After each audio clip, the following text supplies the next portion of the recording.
You've tuned in to Chasing the Tiger, a program of Tennessee State Sports Production Network.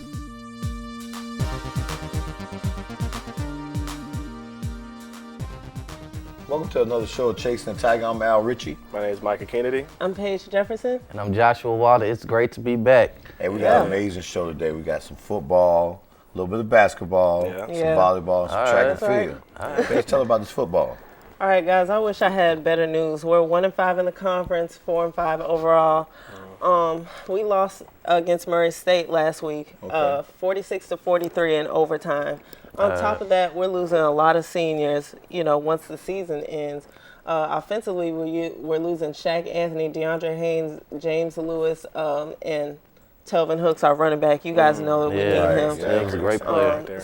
And we haven't had a problem establishing a run game this season, but I would like to see us really be more effective in the passing game. Unfortunately, our quarterbacks haven't been able to stay healthy consistently. But I think once the next season rolls around and if O'Shea stays healthy, we'll be able to do that. He's only a freshman. We have a lot of time to develop him and the receivers. So I have high hopes for next season. Yeah, nice. Most definitely.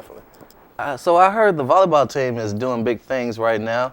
We got a few accolades on the team, and also we had a few seniors that were doing well as well. What's up? Yeah, the volleyball team is doing really well. They're 10-6 in the conference. They picked up a win against Belmont, 3-0, a sweep, and that was senior night. Unfortunately, we're losing two seniors, Haley Hampton, Madison Halterman. Haley Hampton is a middle hitter, and she plays opposite. She's had a really good season.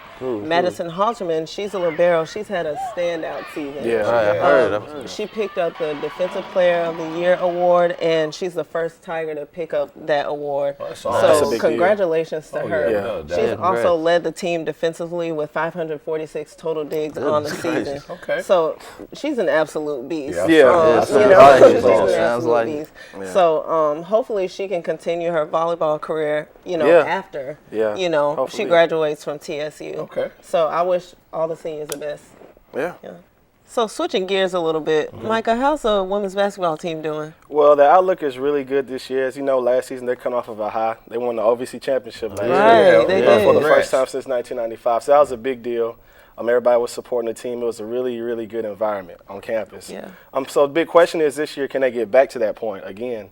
After losing three big names in Chelsea Hudson, Rachel Allen, and Brianna Morrow, it's kind of like, everybody's kind of wondering, who's going to fill in those shoes, who's going to step up. But we got a chance to talk to Brianna Lawrence and one of the coaches to talk about, those shoes that they got to fill. So if you guys want to watch it, we can. Let's do it. All right.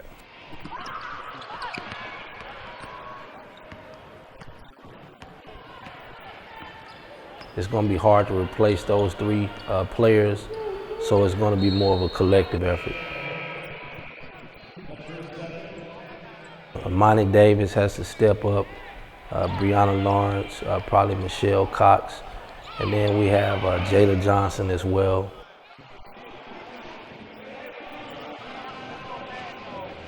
A lot of times when a team wins, they still have championship fever, and they have to realize that this is a new year, and that was last year.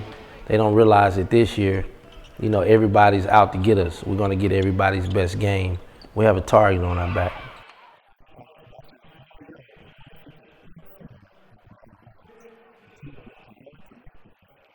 If I mess up or quit or turn my leadership off, it all shows. Somebody's always looking at me. It all falls back on me.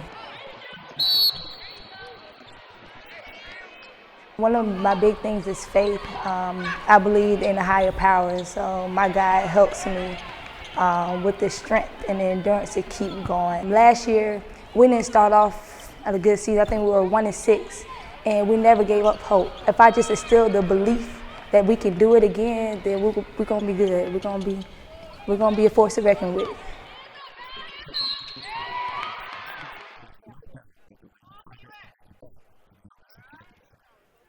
So the biggest key for the team this year is just believing that last year was not an isolated incident, that they can get back to that stage if they believe in their hearts and put in the work. It's going to be exciting to see. I mean, they're making strides. They just signed Kalia Griffin, young lady out of Sacramento, California, which is pretty good. We had an opportunity to interview Breejae Halls for the track and field team, women's track and field team. She's a jumper. She's a freshman, and Let's just talk about it. Yeah, let's check it out.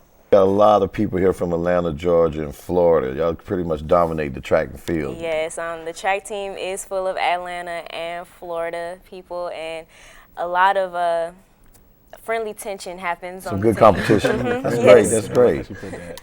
Okay, so you guys recently had a blue and white track meet, which is, I guess, you guys' opener for the team and the outlook. So tell us a little bit of how that was for you. The blue and white meet was pretty successful, if you ask me. I feel that everyone saw where they needed to work on, being that it was the first meet before we start getting into true competition. And I think that we'll have a great season based off what we saw yesterday. Okay, that's what's up. That's what's up. Now, the blue and white meet was indoor, and you're used to competing outdoors. Now, what kind of adjustments did you have to make? The indoor track is pretty round compared to the outdoor track, and I feel like it was a lot to try to figure out how to run on a curve. I feel like I'll have to make proper adjustments to get used to running indoor versus outdoor. Okay. Well, you got a lot of time to do that, though. Yeah, I do. Okay, well, Bridget, I appreciate you coming in and doing this little segment with us and hanging out with us. I wish y'all the best of luck this year. Thank you for having me. Just as much luck as y'all had last year. Y'all did really turn it on last year. Thank you. Hey, Josh, let's talk about this men's basketball team. Well, this year's team is looking much better than last year. Okay. You know, we only won 5 games last year. Okay. This year we already have 2. We have 3 people that are scoring in double figures this year, which is compared to 1 from last year. Right. Our offense is completely better than last year. That's a big improvement. Mm-hmm. So, like I said, we have a long season ahead of us. I'm looking forward to this year. Yeah, I am too. But other things coming from basketball, I heard we had a few rule changes. What's up with that, Michael? Yeah, they've made a few rule changes this year. I believe that they've moved the 3-foot arc for taking charges. They've moved it to 4 foot. They're talking about how it's going to reduce collisions in the paint and probably keep people healthier. They also made some changes. They changed the 35-second shot clock to a 30-second shot clock. I guess the reason why they did that is because they want to kind of speed up the play. Right. Probably yeah, score exactly. more points. You know, fans come to see offense. They don't come to see dragged out games. So that's probably why they did that. So it's going to be interesting to see how it changes the game a little bit. Definitely. Okay. Exactly. This concludes another episode of Chasing the Tiger. Josh, tell everybody how they can reach us. All right, guys. Y'all can reach us on Instagram, Twitter, Facebook, and YouTube, all at TSU TSPN, and also go to tsutigers.com to see all your info and news on the TSU Tigers, because this is our Big Blue.